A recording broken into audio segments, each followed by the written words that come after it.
Good afternoon, ladies and gentlemen. This is Tony Flock with Creative Leadership Solutions. We will begin our official presentation in just 1 minute.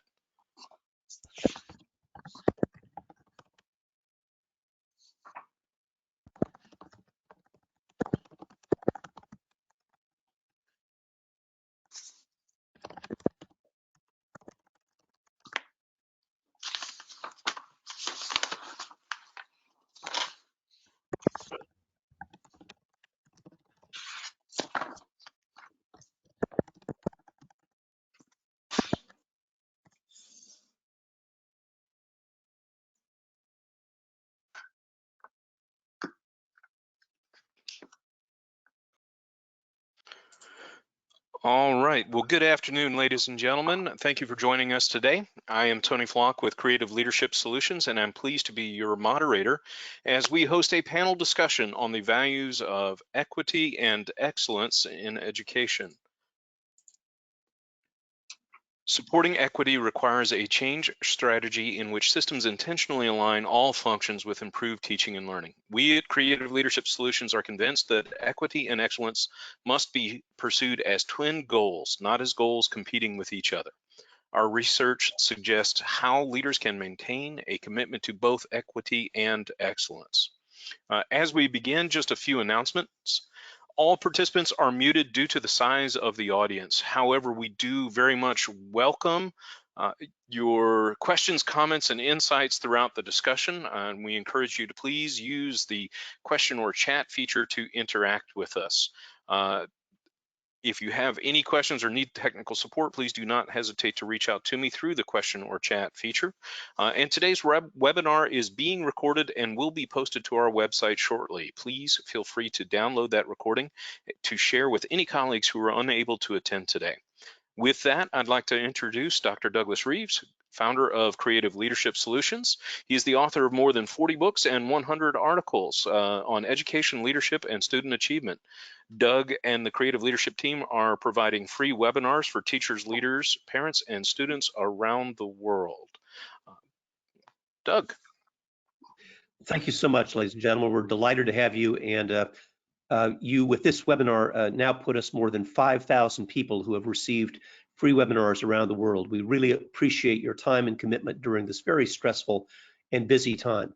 And we want to make sure that as a follow-up to today's discussion, if you want to continue these conversations for your state, school, district, province, whatever your governing body happens to be, that we are absolutely committed to meeting your needs on an individual as well as a group and large jurisdiction basis.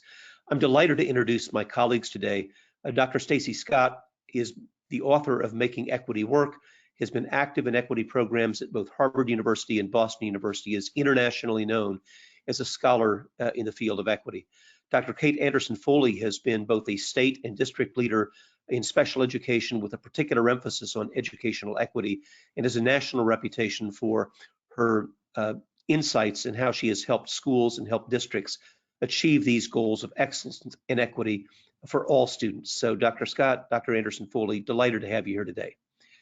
I want to begin with questions that have been raised by our participants, starting with engagement. How do we reach students and families who have struggled with establishing relationships in a face-to-face setting? And how do we motivate students to attend and to complete work? Dr. Anderson Foley, let me start with you. If I could, if we could go to those 2 slides, because that really sets the stage for moving forward, if you don't mind, Doug. Sure. Okay. So I think Tony was going to talk a little bit about those. So ladies and gentlemen, thank you for taking the time to reply to our survey prior to today's event. Your responses to the question of the extent to which you were implementing e-learning prior to the pandemic are displayed on the screen here, and you can see it's pretty mixed bag with almost equal parts yes and no, with the vast majority being somewhat limited ranging from in selected classes or schools to alternative or credit recovery programs that are being used. In addition, you indicated some barriers that you've been experiencing as we've made this dramatic switch to virtual learning.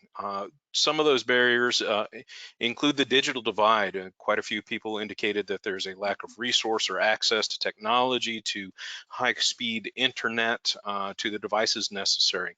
Another large chunk indicated that there were issues with engagement, engagement ranging from students actually participating in the virtual learning that we are providing to being able to establish or further relationships with parents. And certainly some of these categories responded in different ways. As we categorized the responses, we saw that some of you indicated that there were some social emotional issues like student self-regulation, having the discipline, or in some sense, having the perception that they can be successful in the current environment. Was really interesting to see that about 10%, 9% of you indicated that some of the challenges were the need to balance school versus home. And that wasn't just school, us as educators, and home, parents and students, but also the home lives of our parents, of our educators who are parents, and trying to balance their children at home as well.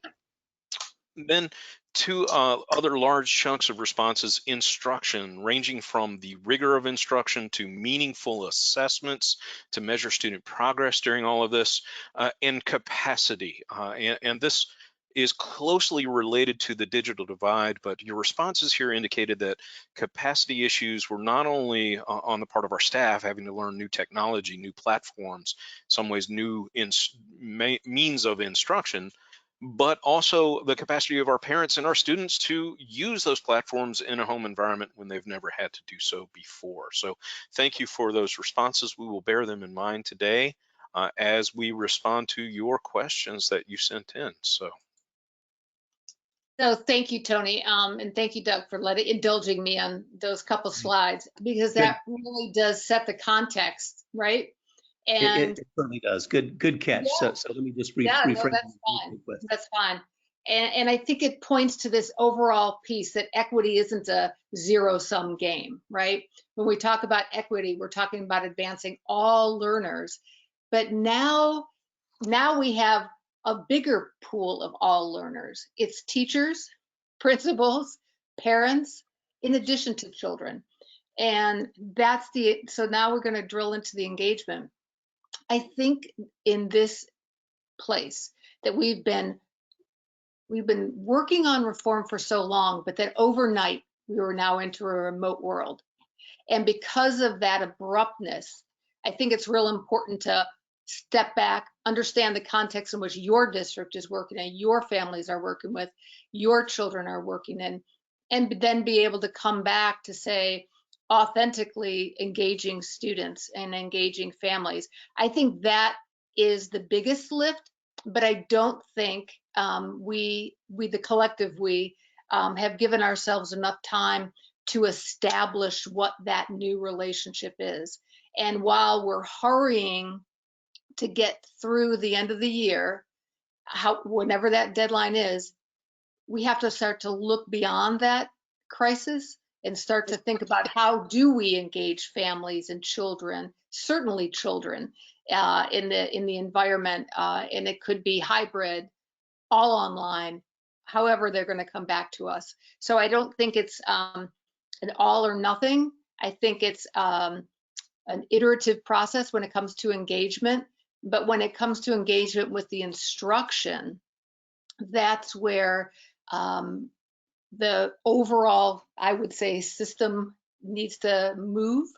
And that is through all the professionals coming together, cross-disciplinary, and looking at, now you've got new baseline data, now you've got new targets, so to speak, and then being able to design the learning around all the students, but then within that, students who've been marginalized, and such as students with disabilities, poverty, EL, and then be able to drill into that. And I know we'll talk a little bit more about it, so I just stop right there.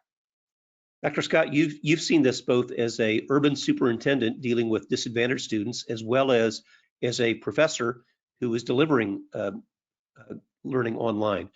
How do you address the issues of engagement and motivation for students? The bottom line is that it has to be interesting to the students. Like, they have to actually want to do it.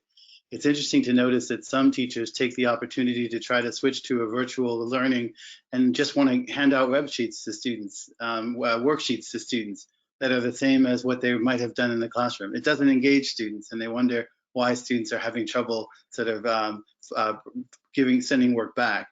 Some teachers have found it useful to give packets that engage students in some kind of project-based learning, which is a little easier for the parents to support than just worksheets that are kind of drill and kill.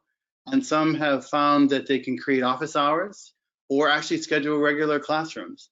Or for the younger children, they found that they can do sort of podcasts and do videos that are shorter presentations that deliver direct instruction in that way. What I found is that the key is variation. And so I start with, when I'm doing a session, and of course my students are a little older, when I'm doing a class, I'll do, some brief large group instructions, send them into small groups, get them engaged in conversation, getting them to sort of really test their own mettle against each other. And I make it interesting by maybe sharing a video or maybe sharing a piece of writing that I quickly summarize for them and then send them back into conversation. So by keeping it moving, I found the students to be really highly engaged. And what I found is that from kindergarten to high school, teachers who do that online, brief teaching, change the interaction, engage them in different ways over the course of each session, that's very helpful. Well, and Dr. Scott, I would just add what you're calling, good teaching in a virtual environment, I think we would also just call good teaching. This high level of engagement, consistent movement, including getting up out of one's chair. I mean, looking at a screen, as we all know, can be deadly boring for hour after hour. So physical movement as well as engagement. Let me just add 2 footnotes to what my colleagues have said. Number one, let us not place our faith in computers alone and not have all or nothing thinking. Rather, what we need to do is interactive instruction like this can be great, but we also need to have old-fashioned telephone, one-to-one conversations. And I'm seeing teachers across the country say the best part of their days, not just for teachers, but for paraprofessionals, admin staff, security staff, everybody who's getting a paycheck needs to be on the telephone with one-on-one conversations with students and families. I'm seeing teachers do sidewalk visits where they're seeing students at appropriate social distance with masks on through screen doors. But let us not undervalue the fact that personal connection was the key to learning in school. Personal connection is still the key to learning right now in a virtual environment. So let us consider some of the other things that our colleagues have raised before we proceed. We move from engagement now to the digital divide. And specifically, what people asked about the digital divide was, what steps can be taken to deliver education to all, given the differences in access to resources, internet devices, experience with online learning, etc., in a remote environment? How do we ensure equity given the digital divide and rapid transition to remote learning? Dr. Scott, why don't you go first this time? Yeah, let me try to give a brief response to this. Challenging work is challenging work. If I give you something that engages your thinking, excites you about learning something new, whether it's a packet that I send home, whether it's a virtual experience, whether it's an online sort of learning site that you go to, in either case, if it's challenging and interesting to you, it'll grab your attention. The low-tech version of my project-based learning might be that the child just gets the packet, does the project, maybe has to present to their parents in the living room because maybe they can't present online. But students presenting their work to each other online can be a powerful way for them to have each other's attention and to do exciting work together. Kate? A couple different things. I totally agree with Stacy on that one. I've also been talking to teachers around the country and listening to superintendents, and go back to the low tech way for sure. One of the other ways to do this is they're accessing their public television stations. Yes. So like that's a real solution, right? And even children and families that live in rural have access to that. And that's just one of the way. I think there's not an all or nothing. I think there's a suite. I'm a fan of low tech to high tech and no tech. I think to your earlier point about making it interesting, making it relevant, we need to take our learning to places that make it happen. That's where we were going in the first place. So take something, go outside and do that science experiment. I love Stacy's idea, present it to your family. And I get questions all the time from special educators to say, how do we know that they're doing it, right? How can we trust that this is going on? And I think, to my earlier comment, some of that just the trust needs to just be there and bridge over.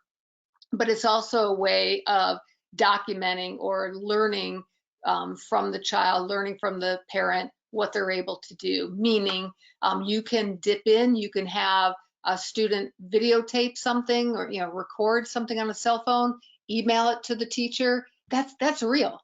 And I think that the more expansive thinking and the creativity now is the way to do this. And I think therein lies the opportunity for this. If I could just add a couple of footnotes to my colleagues, and that is that we can't assume that connectivity happens just because we delivered laptops. I know that districts have made extraordinary efforts to get laptops in the hands of students, but that means nothing if A, there's not connectivity, or B, the families and students don't know how to do it. There are first graders who are typing with 2 hands, and there are high school kids who are hunting and pecking with 2 fingers because they didn't have digital access in 2019, and just delivering a laptop to their door doesn't deliver it now. Moreover, part of access is the attention span in the home. A lot of our students, particularly adolescents, have sibling care responsibility, have sometimes responsibility for jobs to help put food in the table.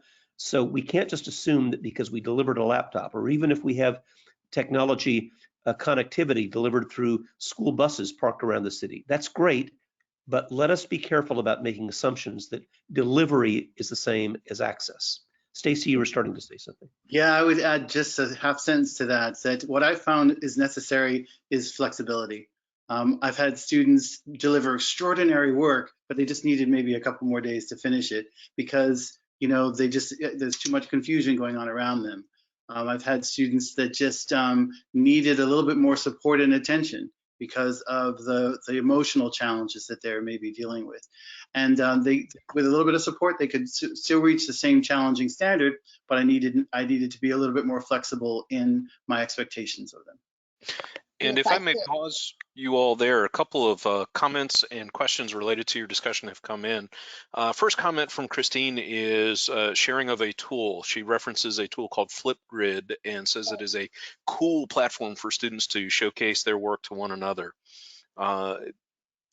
Another comment is a discovery from Linda that inside the classroom, she would give kids a framework of what I want. Then they always asked questions about ways they could personalize that assignment and make it more interesting to them. I find that my kids do not engage in asking these questions online. Any thoughts about how she might reignite that practice? Kate, please go ahead. I didn't hear part of the reigniting the practice of.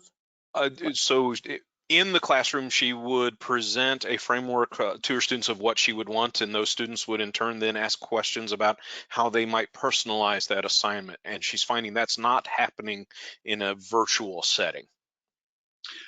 What I found really useful, do you mind, Kate? Brief, is that what I might do is if I am online, if they do have access, using a Google document and getting the students to all be producing a document at the same time gets them kind of excited about all doing something different. So you just give them a space with their name and ask them to write in it, and then you can process that afterwards. Yeah, definitely. I definitely like Flipgrid. There's a lot of different tools that you can use, but the questioner kind of gave the answer, and that was she was doing it inside the classroom. And so then ask yourself, well, what did I do to make those interactions happen? And then see how you can start in a hybrid approach, or certainly, virtually to do that. But I think sometimes teachers, again, I'll go back to the abruptness. It happens so quickly that teachers are second guessing themselves, when in fact they have so many tools, so much expertise that they need to just kind of start leveraging. But I'd also go back to one of the questions that I had posed in numerous ways, and that is we have to answer the question, what do we want technology to be? You can throw a one-on-one device, but if they don't know what to do with it, or it's not fun, it's not engaging, it doesn't go beyond keyboarding, I'm going to use it as a doorstop, right? So now you start to drill into the actual instruction itself. And Stacy talked about that. It's like that stretch. Well, maybe that student doesn't, respond in a certain way. I need to develop a pathway for that student. We've been working on this. I'm sorry. We've been working on this for a long time, and I think now is the time to really commit to that. I would just add that the questioner's concern about passivity on students, that's true in a regular classroom, and it's especially true in a virtual environment where it's too easy to check out and be a passive learner. As a result, we know that the best practice in any classroom, live or virtual, is equity sticks. Equity sticks means that every student has an equal probability of being called upon, an equal probability of being asked to share, and you don't depend upon volunteers. And I know sometimes teachers are concerned that, gee, a student might put on the spot. There's ways to deal with that, like phone a friend and so on. But using equity sticks, where every student has an equal probability of being called on, I think is the answer to engagement. And I've seen that done not just at K-12, but done in college. And I'll tell you, adolescents don't always like being put on the spot, but it is the best way to be fair and consistent in how you're calling on people. Tony, you had another one? Yes, sir. So a comment or recommendation from one of our participants to provide choice boards for assessments so that students can be expert learners and pick the assessments that best show what they know and the materials that they have access to. I think that's an excellent point, the materials that they have access to.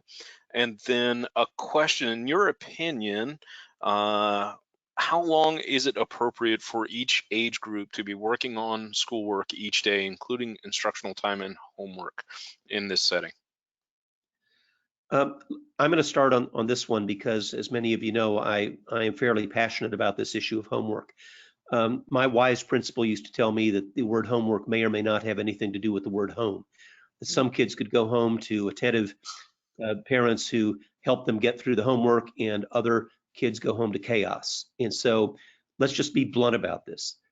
The reason we assign homework is that kids need practice. The best practice happens with coaching and feedback. That's with the teacher, not done alone. The evidence is clear, thanks Alexandria Neeson for her meta-analysis on this, that homework at the K-6 level has zero impact on achievement. At the 7-12 level, it is minimal. So honestly, I am really asking you, if the students need practice, get the practice done with you and stop having the illusion that practice happens at home and outside of your domain. I just think it's an illusion.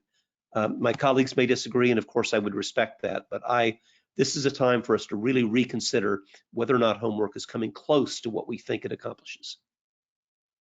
I would concur with you, Doug. But you said it best. I don't need to add any more. It's a struggle for teachers, I think, to figure out exactly how much homework. I think as a teacher, you feel like you're giving up too much real estate if you sort of are giving up homework. I think part of the challenge is for us to help our teachers have a discussion about what we're really trying to accomplish and what are the different ways to accomplish it and what role homework can play in that. And then figuring out how to manage the variations of what different students who have different home lives and different life experiences need in order for them to be able to demonstrate progress. If they have to go to work after school, they may have less time to be able to do the kind of homework that we might encourage or aspire for them to do. So what can they do in the classroom in order to be able to really make that the time where they do the kind of learning that they need to do that homework would provide? Doug, and let me just, so I don't sound so dogmatic about this, offer a reasoned middle ground, because I know what some of you are thinking is, well, we have parents who demand homework. So let me suggest this is an option for you to consider, and that is a homework menu. And that is for parents who do want to do homework. There are plenty of things that our children can do. For example, we know that one of the most commonly missed elements of math tests on state exams is fractions. So great, help a parent prepare a meal tonight, including doubling or halving recipes. Read aloud to a parent. Create a family history in which you interview parents and interview elders and grandparents about a family history, and write a family history, because we know how valuable nonfiction writing is. So by creating a homework menu, kids who are able to do it and parents who demand it are able to do that. But let us stop the illusion that assigning the odd-numbered problems 1 through 20 accomplishes anything except an illusion. And I'll just finish this little diatribe with 2 questions. Have you ever had students who turned in perfect homework and yet in class couldn't actually do the problem that you expected, I think that speaks for itself about who is really doing the homework. And secondly, I know a lot of teachers do this because it worked well for them. They were good at homework, just like they were good at school. And my God, God bless you. You are college-educated professionals serving our children. The question before the House is, what percentage of your students are going to become public school teachers? And if the answer is south of 100%, stop assuming that they're going to do the same things that we did. And Thanks just for getting that off my chest, by the way. That was very therapeutic for me. So, Tony, you're Doug, just a request from a couple of participants, if you could repeat the name of the homework meta-analysis. it's Alexandria Neeson, and it's Neeson, and I have it on my computer. If you will just email me or go to our website and ask for it, I'll be happy to send you the original article, as well as my writing on the subject. All right, and ladies and gentlemen, thank you for your questions and comments. Please keep those coming in. Dr. Reeves is going to pick up with a few other of the questions that were shared prior to the webinar, and then we'll pause again to respond to your questions and comments as we continue. Right, Kate, this next one is for you. It has to do with special education. How do we ensure equity for special education students and other special populations in a remote environment? What are some current best practices to provide high quality instruction for our special education students? So this is probably one of my favorite types of questions, because this is about all kids. And if you have a solid system in place for all students, children who are in special education, EL, et cetera, are nested within that. But all too often, that's not the case. So here's the opportunity, is to really look at things through that equity lens, meaning students on IEPs are general education students first. So let's get real about what the practice is. You should be special education teachers, related service providers should be, and I'll have a sidebar for principals, because principals need support on this. General education teachers are going to need support on this. But the idea is blur the lines between special education and general education, and start to look at what the group of students needs. And of that group, let's say there's 25 and 5 of them are students on IEPs. Therein lies what are the content that you're trying to teach them? What are the goals of that, the targets, if you will? And then start to look at what's the specially designed instruction per the IEP that's required in order for the student to access that grade level content, that lesson. And then the special education teacher co-plans with that teacher. That doesn't mean that the teacher, special teacher, just walks away. No, in fact, then there's direct service that's provided to the student in addition to that co-serve. Same thing with related service providers. Take a speech language pathologist. They should certainly be sitting at the table, and you can pick any topic, but let's say ELA, and they should be looking at what are the fluency. Oh, I've got 10 kids in your classroom who come to me for speech language pathology for expressive and receptive needs. You should be using that expertise, leveraging that, start to put that in with the general education teacher, infuse that. Again, it's not a passive thing. It's now I'm coming into the classroom, perhaps in a virtual world. Think about the Google Classroom. You can drop into the classroom. You can observe your student. You could do some questioning with students. General education teacher can be questioning. There's a variety of ways to do that. The point being that now is the time. It should have already been working on that and going down that path, but I have to keep saying that there's a real opportunity here to advance equity, and that is by looking at a holistic system that's not just, I wish. It's no, this is exactly how you need to start drilling in to that explicit specialized instruction, but do it in a hybrid or virtual way, and do it very intentionally. And I think sometimes with special education, it's the afterthought, or I need to provide the IEP in exactly the same way it was formatted. And I know we'll talk about considerations for next year, but this is one of the considerations. We need to start looking at IEPs differently. Stacy, I want to ask you to chime in on this, but let me just add 2 quick footnotes. What I'm hearing from special educators around the country is, well, my God, I'm going to have to rewrite every IEP before I can do everything. You're probably right that you do need to rewrite every IEP, but don't let that become the barrier to doing things right now. I know that there's this pervasive fear that if my services don't match the IEP, I might get sued. Please don't let that stop you from delivering essential services now. It's going to take you a year to rewrite every IEP for a potential virtual environment, which may happen again. But in the meantime, let's start delivering things immediately, even if that does ultimately require a revision of the IEP. But secondly, let us not make this about special education alone. Right. There are some great practices that our special educators are doing. And let me illustrate with an example of taking a complex problem and breaking down into 12 component parts. That's not special ed, friends, that's good ed. And a lot of our students right now are really struggling at the end of the year with big projects, with project management, time management, to use a special education technique of adaptation and accommodation, of incrementalization to break it down.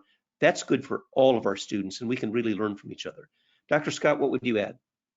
So let me put on my administrator's hat as a former superintendent for a moment and think sort of from a systems perspective.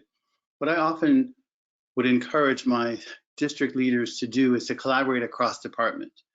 Because the best way for me to create the kind of collaboration that Kate is speaking to at the ground level between my teachers and my special ed providers and special ed teachers is to create that kind of collaboration at the central office. And by getting my English language department, my regular ed department, my special ed department, my gifted and talented department, all to be working together to figure out how they could collaborate to bring their strengths to each other. And their specializations and their capacities and their resources and their concerns about sometimes the same child who may have all those categorizations, to get them to work together so they could support teachers and special ed teachers and gifted and talented teachers on the ground to do the same kind of collaboration.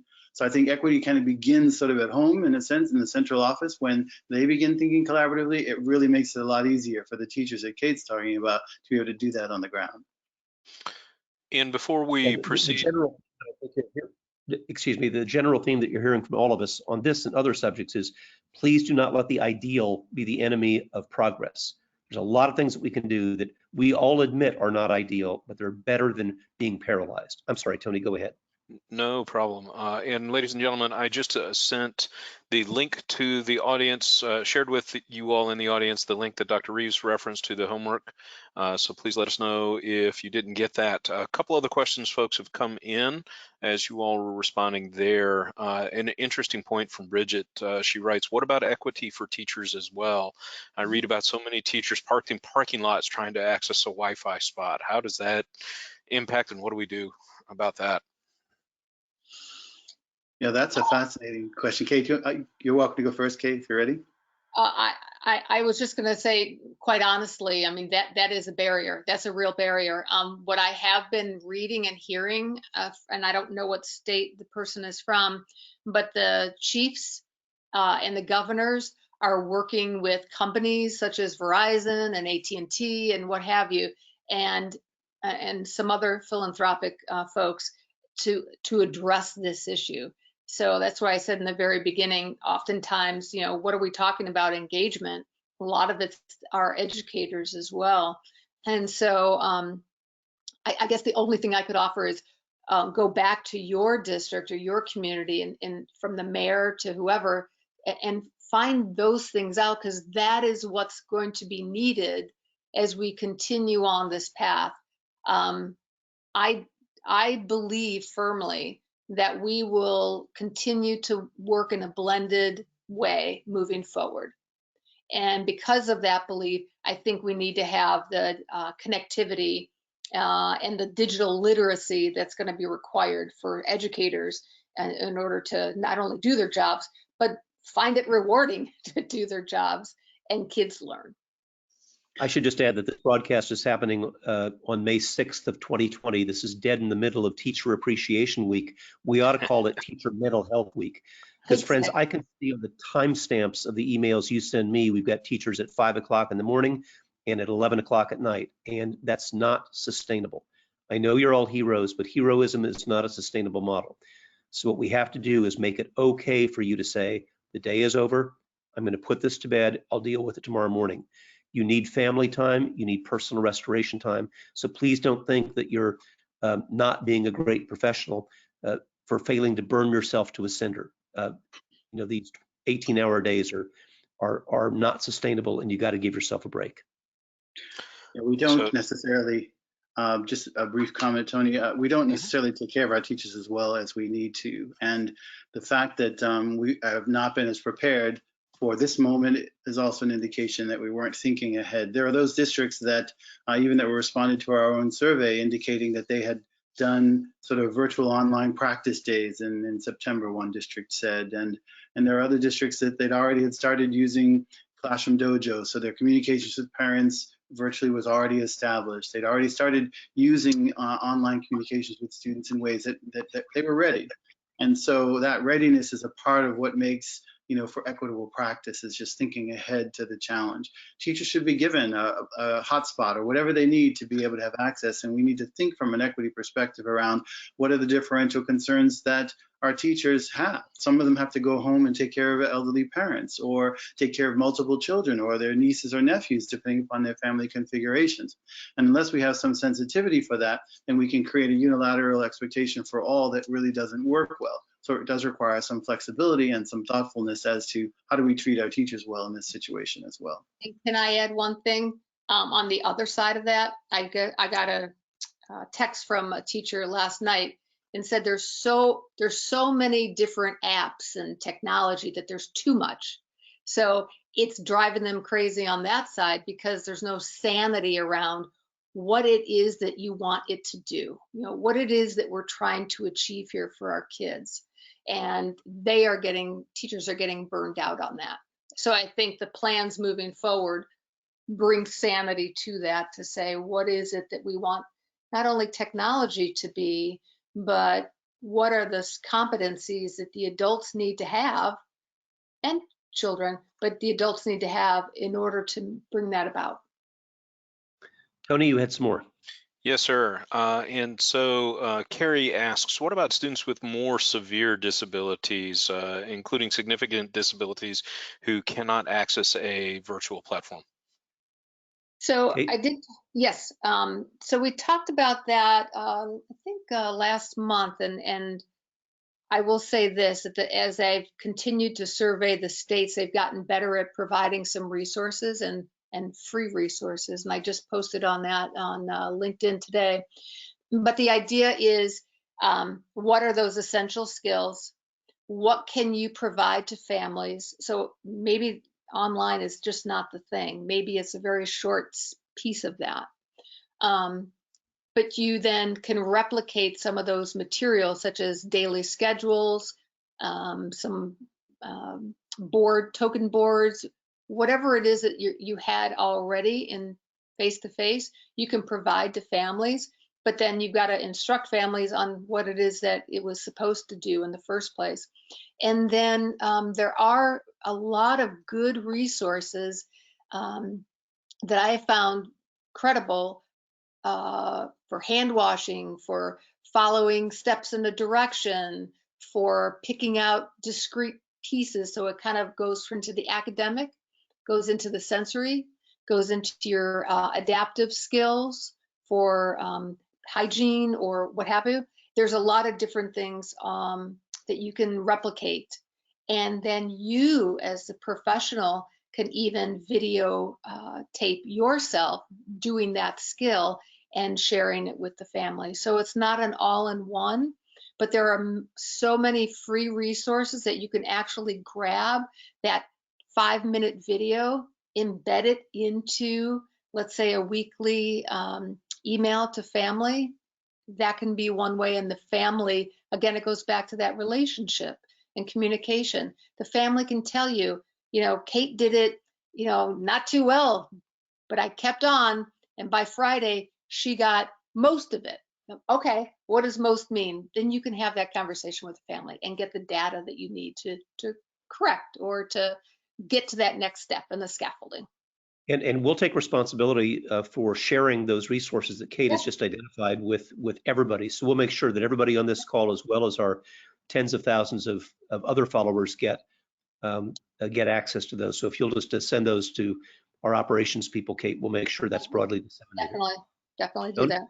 Two other questions here, and then we'll proceed and cycle back to address. So Robert writes that he understands that making the content interesting and salient to students is important, but what do we do with those students who are 90% non-engaged in our Google Classrooms and not submitting quality work? You know, how can we reach them? How can we get them back and engaged? Let me start, and that is, I think we need to ask the question why. This is a very common question I've had across the United States and internationally. And sometimes I must tell you, when I ask, well, why is that? The impulsive answer is, well, they're lazy and they just don't care.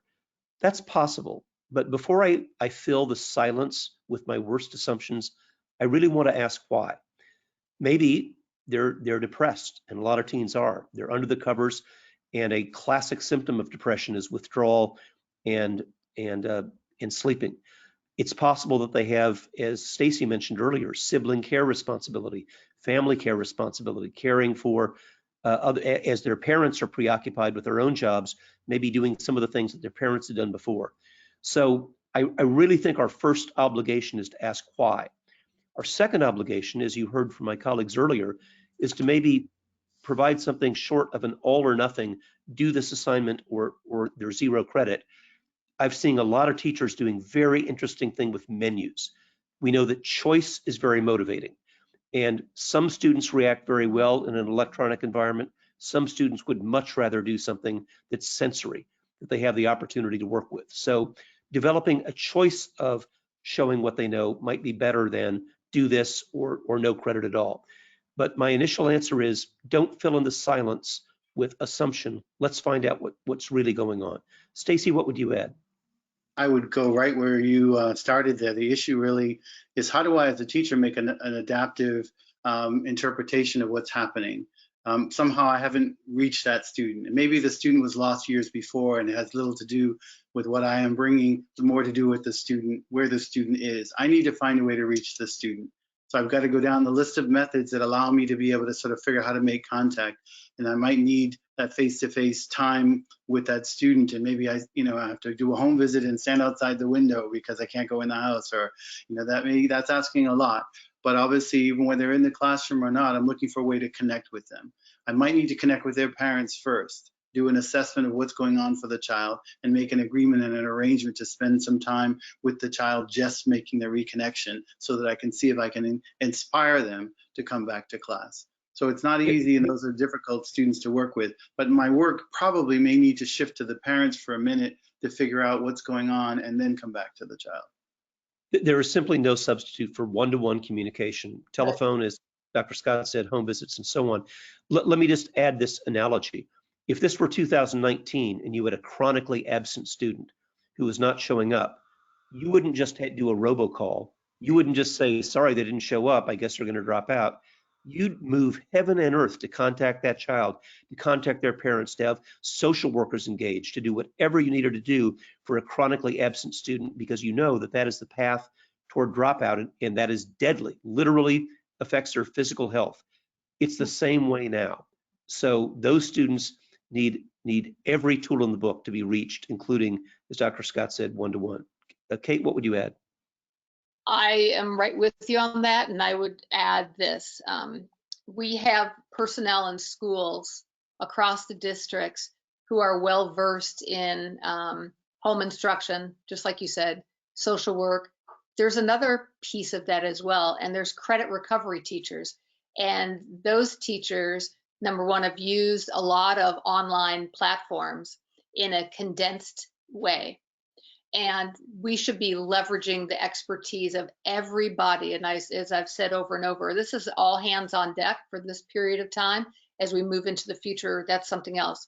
But my point is, we should be learning the lessons from them and replicating certain pieces of that. So a credit recovery teacher knows how to engage kids who are hard to engage. Their learning is not 6 hours a day, it's 3 hours max, and they're getting on their way. I have personal experiences where, you know, the student is a parent and they need to get home to their child. They need to get to the job. They are taking care, they are the only breadwinners of their family. So it's that idea that we can start looking more expansively on how we're providing that good service and that engagement, and then that intervention, because that's really what this is right now. It's the intervention to try to get to that engagement piece. Yeah, go ahead, Stacy. One of our survey respondents asked the question of how do I balance empathy and understanding over and against rigor and expectations? It's a perfect question, because we do need to be understanding, and we do need to recognize that there's a lot going on for our young people, and sometimes they're just disaffected and disconnected, and that's just part of the malady that they're experiencing. What our biggest tool is rigor, that sort of that sense that they can be stretched. If they've got a pulse, there's some part of them that wants to learn and to grow and to be excited about living, as far away from that as they may have become. Our challenge is to be able to figure out how do we reconnect with that and set an expectation for them, which begins to redesign within them their self-understanding by sort of connecting with our understanding of who they are and what they can do. So we have to excite them about the possibilities of learning once again. Stacy, I agree with that, and I'd even extend it to we talked about this earlier. If they're not engaged, well, maybe it's not engaging curriculum, right? Not engaging content. Kids don't see themselves in the learning, so it was not there in the past, and it's not there now. So again, how do we make it engaging? Pulling in those culturally responsive, not only the mindset, but then the actual materials and technology tools, if you will, and instructional approaches. So thank you for that. And before we transition, Stacy, I'm so happy. I'm so happy that you raised the issue of rigor. Let me just add this in, because we've talked about a lot more about equity than we have about excellence. But I really do want to make this point. We do our students no service by making them feel that they're helpless victims during COVID-19. We do them a great service when we know that they are learners, that they are competent, that they have agency. Now's the time to say, we need you. And even if it's saying, hey, if you're an older, intermediate, middle, or high school student, read to a child for 20 minutes a day. Call up a neighbor, identify somebody in your own family or across the street that you can read to, at least over the phone. Check in on an elderly neighbor. To give students a sense that they are people of meaning and purpose is one of the most valuable things we can do. And now, as Dr. Scott said, is also the time to use rigor as a motivator. Students are very motivated by being competent. Tony, we've got time for a couple of more. So there was one final question that came in from the group, and several of our participants have entered this question as well, and that is, what do we need to consider as we look ahead to next year and work to ensure equity for all learners?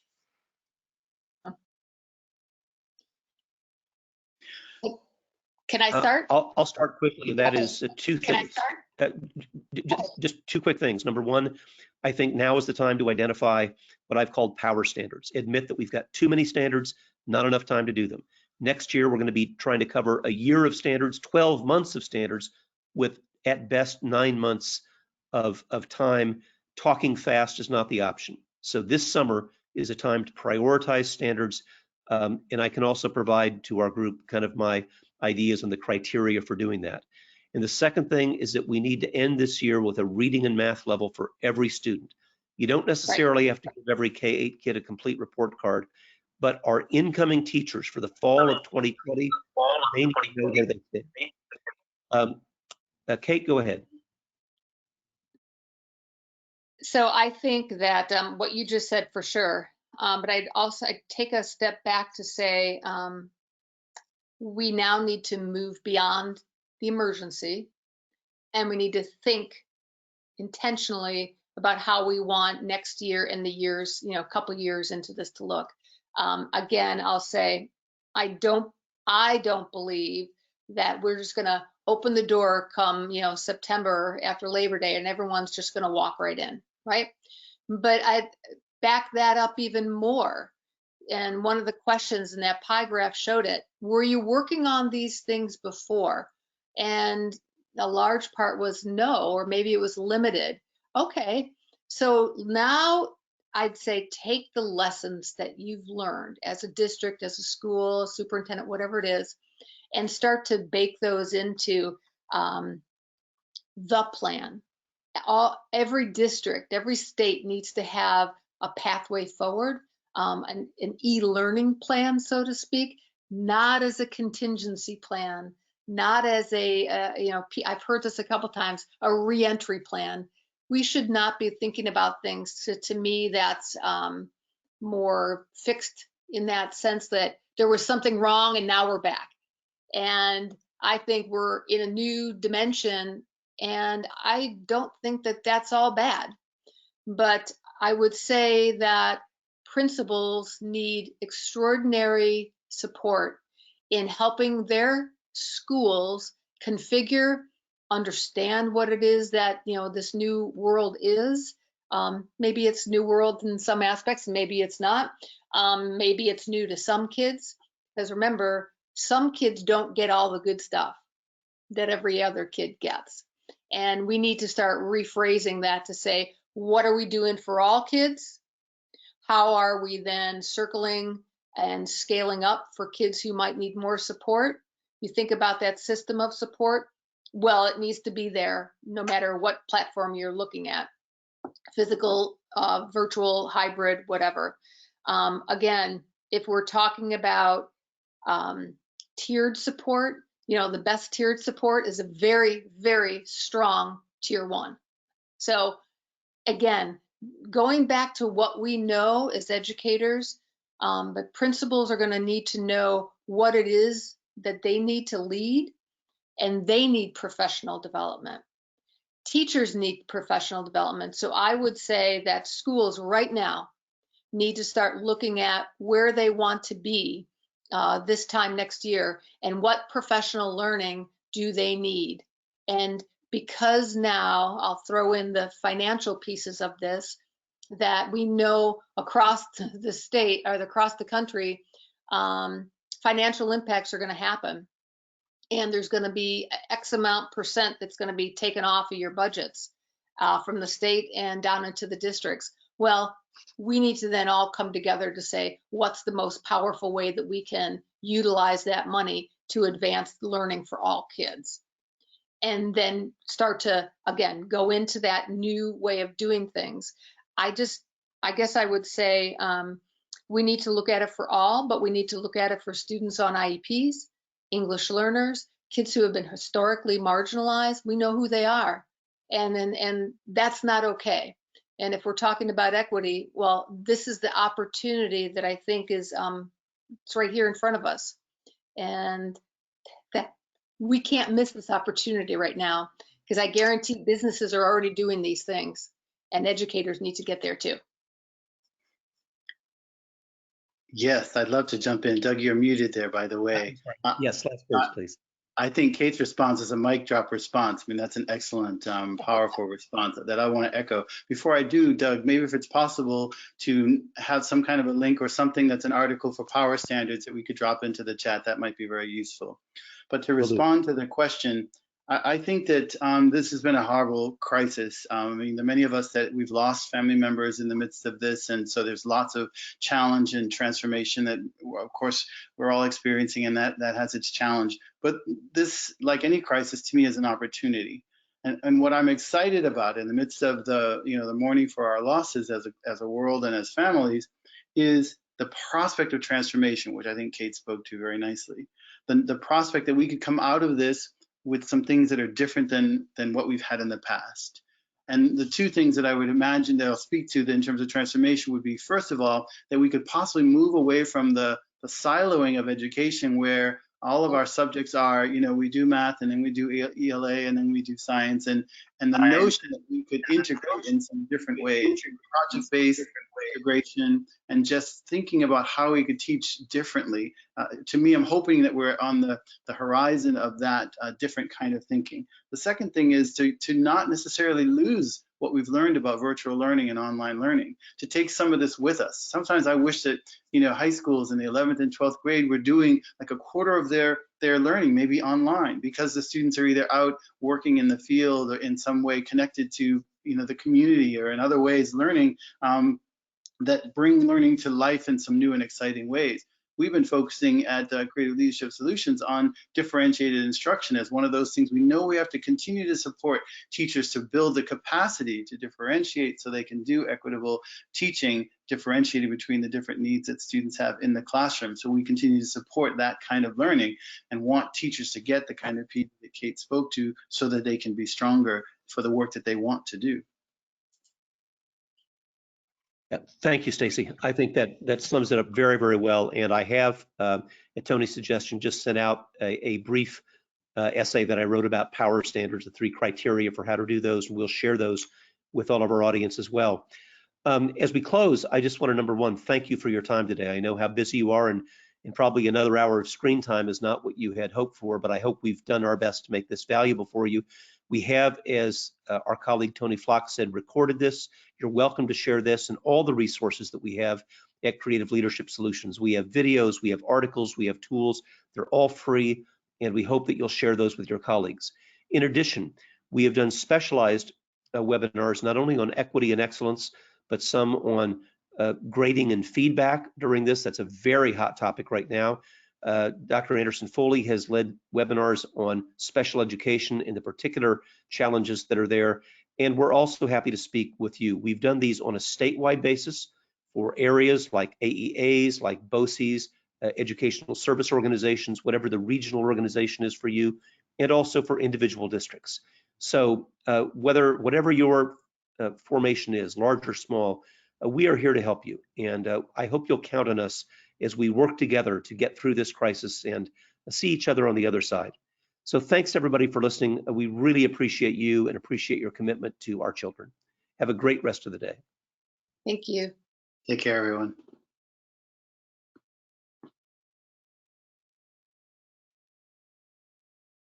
All right, thank you, ladies and gentlemen.